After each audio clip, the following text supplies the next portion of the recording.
आज 21 जनवरी 2024 राम मंदिर का सेकेंड लास्ट दिन है और अंतिम और प्रथम हमें लगता है यही बहुत महत्वपूर्ण होता है। लास्ट में अगर हम अपनी गलतियों को अगर हम भूल जाएं और सही रास्ते पर कुछ बात सोचें तो शायद राम की कृपा हमारे ऊपर अवश्य होगी। आज उन्हीं के बारे में हमने अपना छोटा सा चैनल प्रस्तुत किया है कि जब हम अपने निहित स्वार्थ से ऊपर उठकर देश, समाज, संपूर्ण विश्व का कार्य करते हैं तो वह धर्म बन जाता है। बहुत से लोग पूछते हैं धर्म क्या है। धर्म के बारे में बहुत सी बातें आप लोगों ने सुनी होंगी, लेकिन आज वह धर्म कौन सा है ये हमारे धर्म ग्रंथ रामायण, गीता, वेद, पुराण और कुरान, बाइबल आदि में अनेकों ज्वलंत उदाहरण हैं। और इसके पहले मैं गीता में अर्जुन मोह का ज्वलंत उदाहरण प्रस्तुत करता हूँ, जहाँ एक तरफ अर्जुन अपने गुरु, भाई, बंधु, संबंधी से युद्ध करके राज्य सुख नहीं चाहते हैं, जमीन नहीं चाहते हैं। वहीं दुर्योधन कहता है कि मैं एक सुई की नोक के बराबर भी जमीन नहीं दूंगा जब तक आप युद्ध नहीं करोगे। तो अब उस युद्ध की लड़ाई में अर्जुन को मोह हो जाता है कि जिनके गोद में मैं खेला और जिन गुरु ने हमको शिक्षा दिया आज मैं उन्हीं से युद्ध करूं, ये हमसे संभव नहीं है। और मुझे भले ही वो दुर्योधन हमको ज़मीन न दे लेकिन मैं युद्ध नहीं करूंगा। और वहीं दूसरी तरफ पुत्र मोह से ग्रसित धृतराष्ट्र और राजमोह से ग्रसित धृतराष्ट्र राजा दुर्योधन की तारीफ करते हुए दिखाई देते हैं। अर्जुन के सारथी परमात्मा रूपी श्री कृष्ण विराट रूप, साकार रूप में दिखाकर अर्जुन का मोह नष्ट कर देते हैं और युद्ध करने को कहते हैं कि तुम्हें तो धर्म युद्ध है, इसलिए तुम्हें युद्ध तो लड़ना ही होगा। इसी तरह आपने हमारे राष्ट्रपिता महात्मा गांधी के हाथों में भगवत गीता की पुस्तक लिए हुए तस्वीर आप लोगों ने तो देखी ही होगी। और न्यायालय में भी कटघरे में गवाही के समय गीता पर हाथ रखकर न्याय पक्ष का अनुसरण करते हुए भी देखा होगा। अर्जुन के बाणों की सैया पर लेटे हुए कहते हैं। इस तरह मैं दूसरा उदाहरण भी प्रस्तुत करता हूँ। अर्जुन की बाणों की सैया पर लेटे हुए भीष्म पितामह कहते हैं कि यह धर्म युद्ध है।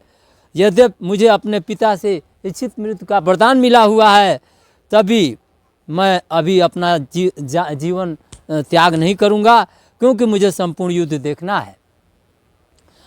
द्रौपदी के पूछने पर जब हमारी इज्जत भरी सभा में लूट रही थी तब आपका कौन सा धर्म था, तो वह भीष्म पितामह जवाब देते हैं मैंने अधर्मी दुर्योधन का नमक खाया था, राज सिंहासन की अपनी प्रतिज्ञा के वचनों से बंधा हुआ था।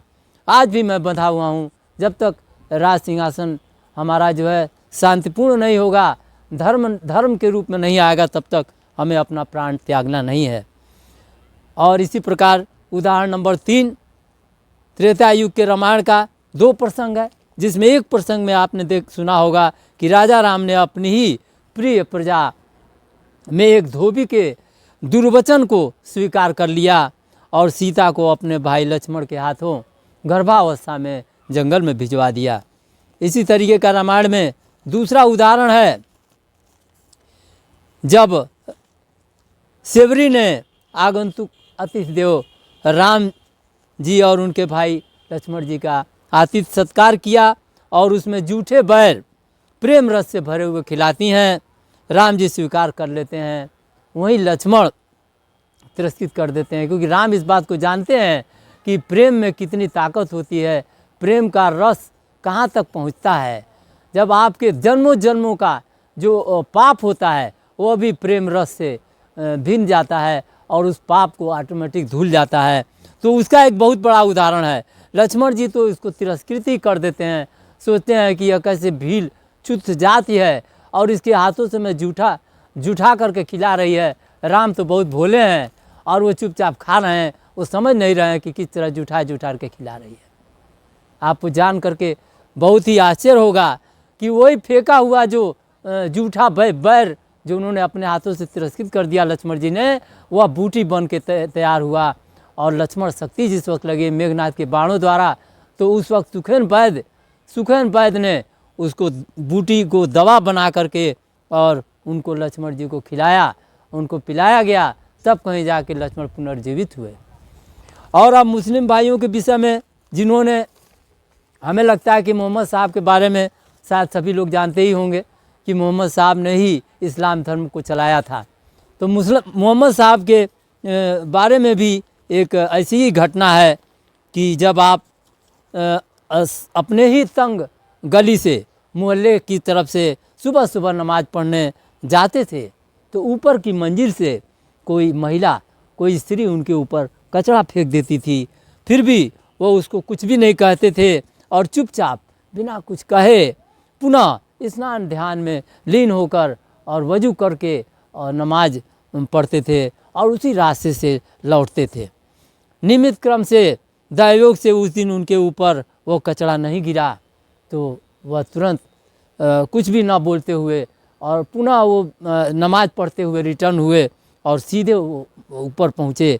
वो महिला ने बीमार पड़ी थी और वो बहुत ही, उसकी आंखों में आंसू थे, वह उतर कर तुरंत बिस्तर से गिरी और मोहम्मद साहब के चरणों पर गिर पड़ी, कहने लगी, मैं तो पैगंबर हजरत मोहम्मद खुदा के स्वरूप आपको देख रही हूँ, मेरा मन गदगद हो चुका है और मैंने जो पाप किए हैं उस प्रायश्चित के आंसू मेरी आंखों से निकल रहे हैं।